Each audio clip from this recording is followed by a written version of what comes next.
Hey y'all, it's Fabu. I'm back again with another video, but before I get started, let me just talk about what is on my face. I'm using a new product. This is the Graftobian HD foundation in Pecan. It's a little bit off, but I'm getting closer to finding my exact color. I might have to mix colors, but that's what's on my face as far as foundation. I have Mehron in medium dark 3, medium dark 4, and dark 4 for the darker perimeter, for the perimeter of my face, for the darker contour.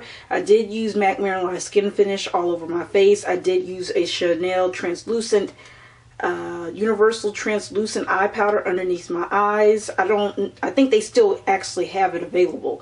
I use it underneath my eyes right here in my T-zone, and I did use Gold Deposit by MAC right here and right here, and I did use a primer as well. So I'm trying it out. I do have a La Femme blush on. I think it's Russet, and then that's all I use. I use Russet, and then I use Gold Deposit. Sometimes a lot of times I mix my blushes, so that's what's on my face. And on my eyeballs, I used a mixture of Tom Ford's Quad Titanium Smoke and Cocoa Mirage. I used 2 shades from there. That's a complete matte neutral palette. I used 2 shades, mixed 2 shades there to do a what do they call it, transitional shade. So that little brown part here, I used that palette, and the rest is Titanium Smoke. So very happy with the results. That is for another video about the Tom Ford Quads. If you're interested in hearing about them, please let me know. They are a very, very expensive quad, and what I mean by that, I know this is totally off topic. They're expensive, and I took a great deal of thought in them, but I'm getting a lot of product, a lot of bang per buck. I even broke it up in a chart to where it shows compared to NARS, compared to Chanel, compared to Yves Saint Laurent, compared to these higher end cosmetics. I did compare it, and I did actually come out better with the quads. So yeah, that's for another video. So let's get into it. So today we're going to be talking about my final thoughts, final review or final thoughts of the Marc Jacobs brush collection as a whole. So let's get right into it. First, let's start off with the one that was like my favorite, which was the bronzer brush, or the one that I wanted the most, which was the bronzer brush, which is the most expensive, which racks in about $78. That's not including tax. It's a big kind of not semi-fluffy brush that looks kind of like an egg-shaped. My first impressions video, where I do have pictures of all the brushes that I brought from the Marc Jacobs collection, so that is there if you do want to take a look at those. So I will link that down below, but I will actually show clips of the brushes here as well. So that was the one that I was really excited about, and of course it's the most expensive. It's a good brush, however on my third wash the brush warped, and what I mean by that is one side of the brush was fluffy, the other side looked like bristles were sticking together. I tried to rewash it, I babied it, I used different washes, conditioners, let it air dry differently. I did these steps about 3 or 4 times, and the brush still looked warped. So that brush had to go back, and I went back to reference videos that I was doing my initial research with, and I did notice that some of their brushes looked a little warped too. So I just said absolutely not for $78, and went back. I will show you a the before clip. I don't know if I can find that before clip or before picture. I will definitely show you that. I do have pictures on my Instagram where it does show you pretty much fresh out of the box for the first wash. You can reference that, and then I will show you a clip of actually what it looked like warped, and you will be able to see what I'm talking about. So that is the bronzer brush. So the bronzer brush had to go back. So it worked perfectly fine. I just think that it not maintaining its shape eventually would have affected the application. It's just ridiculous. Not for $78. Also, I want to mention that all these brushes are made in China, and I did mention that in my other video. I did not mean to offend anybody culturally. This does not reflect the Chinese culture at all. This just reflects my experience with products that have been made in China that have been shipped over here in America. Not all products that are made in China are poor quality.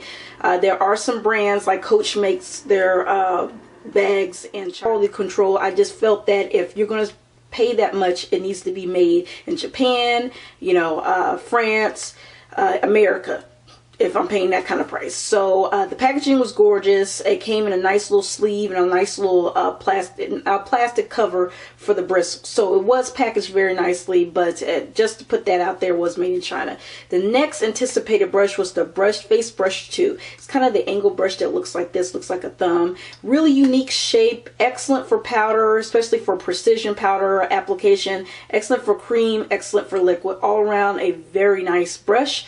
Not the, what I consider the cat's pajamas, no, because it is a awkward shape. It does require maybe a little bit of a learning curve to kind of get used to it, because it's just an awkward shape. But other than that, it's a great brush. I did keep that one. I am loving it. I do use it. It is, as of now, maintaining its shape. We'll see in the near future if it doesn't, but yeah, I'm keeping that one.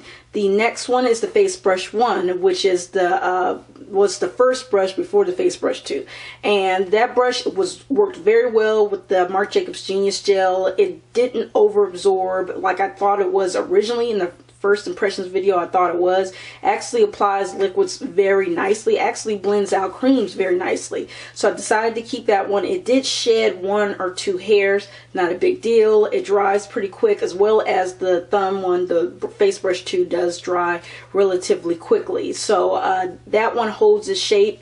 I do have to kind of baby it a little bit. So if you have like brush shapers or that you can put over your bristles, I highly recommend it for these Marc Jacobs brushes. Absolutely 100%. Which I thought was going to be a disaster, actually turned out to be pretty good.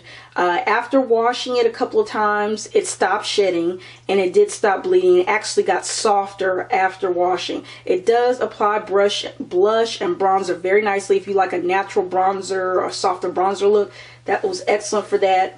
But I said it did apply blush lovely and blended it lovely. However, my blushes, no matter how pigmented they were, tended to fade even with setting spray. So I don't know if the bristles just weren't getting in there or what, but I only used that brush strictly for the blush application, and it just wasn't staying on my face.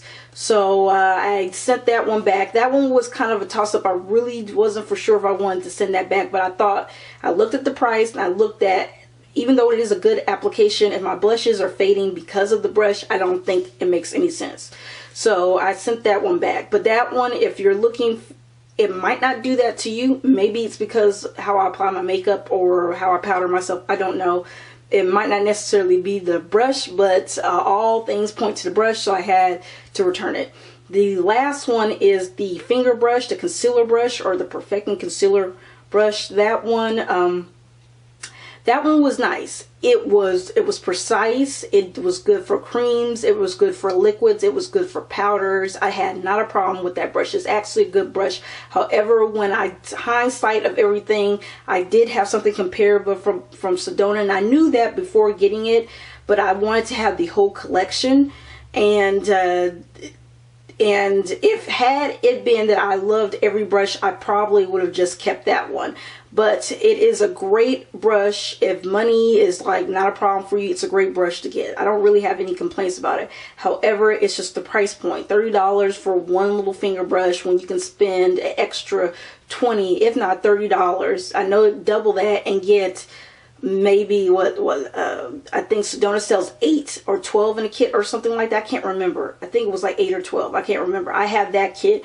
You can get that and it works just as well. They work wonderful. They blend and they come in different shapes and they're soft and they're bigger and you can work with, you know, it just makes no sense when I had that. And then compared to those two, I'd rather have the Sedona. I got more bang per buck. I'm a bang per buck kind of person. Any questions? Please feel free to ask, rate, comment, subscribe if you like, and I'll talk to you guys later.